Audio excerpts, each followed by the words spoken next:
Well, good afternoon, folks. This is a video about how to change the fuel filter on the Interceptor and the GT. Now, you'll have to forgive me because it's this video isn't up to my usual standard, my usual excellent standard. No, my iPad's got its knickers in a twist and it won't let me do an iMovie, so I'm using my phone. But here it is, how to change the fuel filter on the bike. So there it is. A new fuel filter, courtesy of eBay, about 10 quid. I'll put a link in the description, and that's what you get. A plastic filter with some protective ends on it, which you obviously have to remove. And it clicks into the fuel system. So the first stage is to remove the side panel, obviously. Then the seat, and then the tank, fuel tank. So by undoing the two Allen bolts, in my case, at the rear end, I can then lift up the tank slightly with a piece of wood and get access to underneath. Now, all you need to do underneath is remove two breathers, one either side at the rear of the tank, the fuel pump connector, and the fuel sender unit, which tells you what your fuel level is. But first of all, you should put a rag or something exactly there, as per that picture, so that when you lift your tank up, you don't actually chip your paint off it on the steering yoke.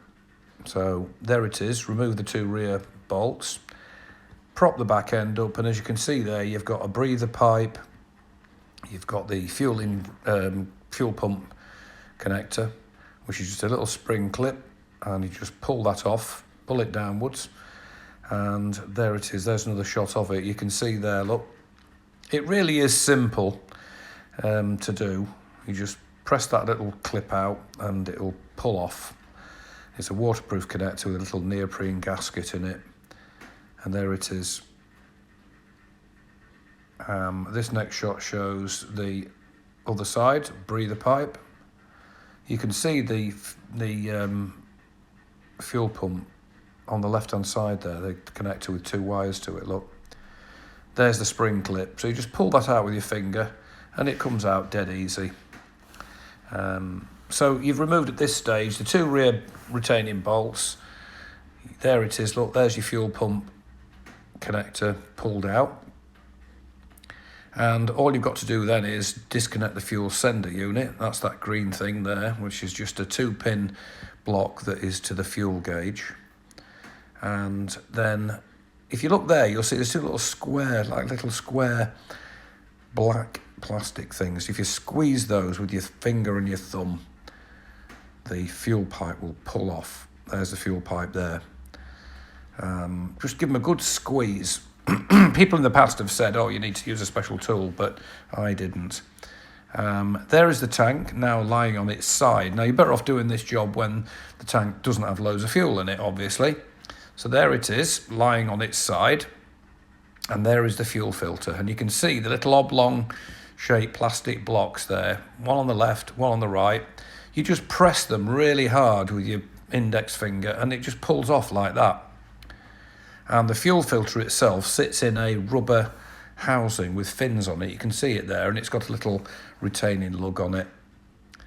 And it just basically clicks underneath onto a lug under the fuel tank. So it's just a question of undoing those two connectors, and there you have it there, look, that's the whole thing off. So it's two connectors, press those oblongs, give it a good squeeze and pull, and off it comes. You can see those oblongs there, look. It's the same principle on the entire fuel system. It's about a 30-minute job, this one.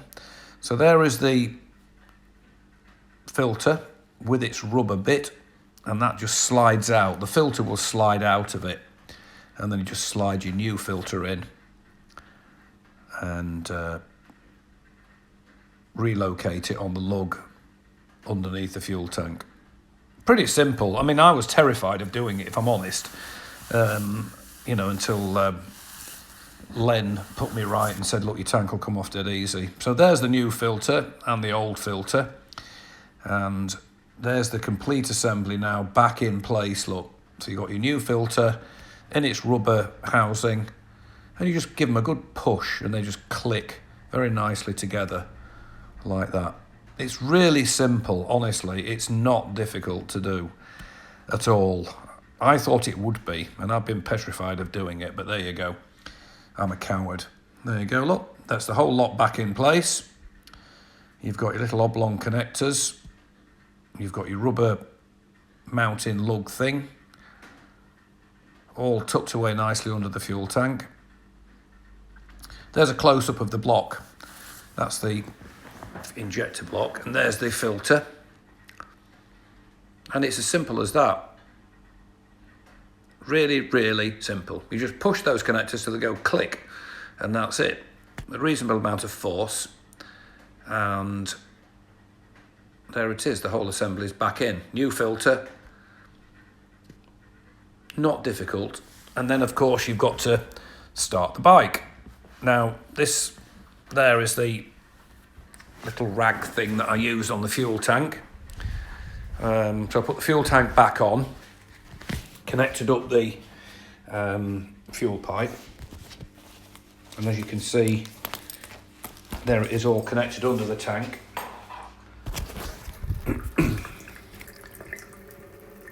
As you can see there, it's like a sort of pipe sticking up. There's the fuel pump connector back in place. So just check, once you've done it, that you've got your fuel pump connected, you've got your fuel sender unit that tells you how much fuel you've got. That's that green thing there.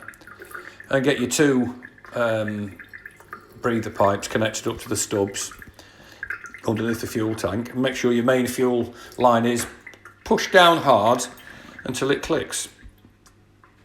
And there it is.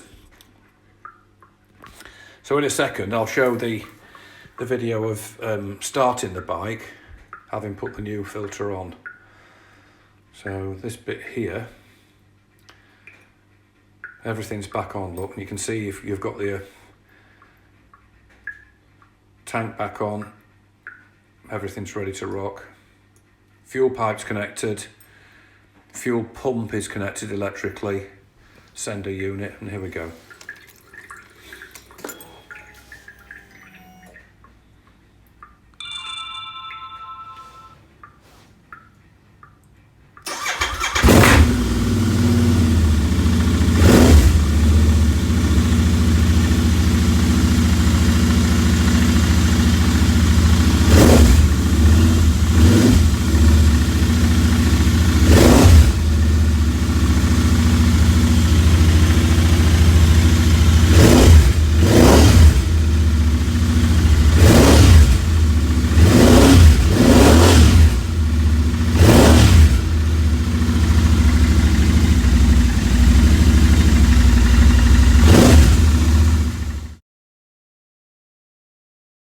There you have it, the bike's done, it's back together, side panel back on, and what I've done an autopsy on the old fuel filter. Now look at that, what a state.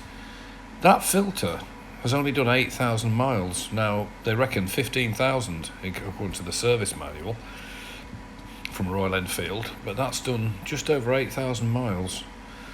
And that is a paper filter. I've sawn the end off and done an autopsy on it.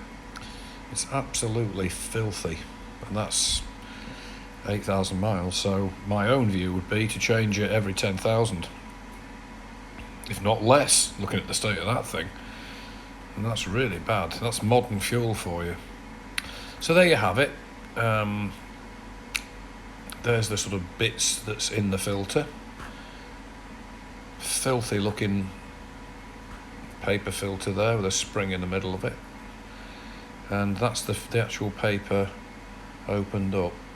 Well, that's after 8,500 miles. So my own view is change it sooner rather than later. So I hope that helps everybody.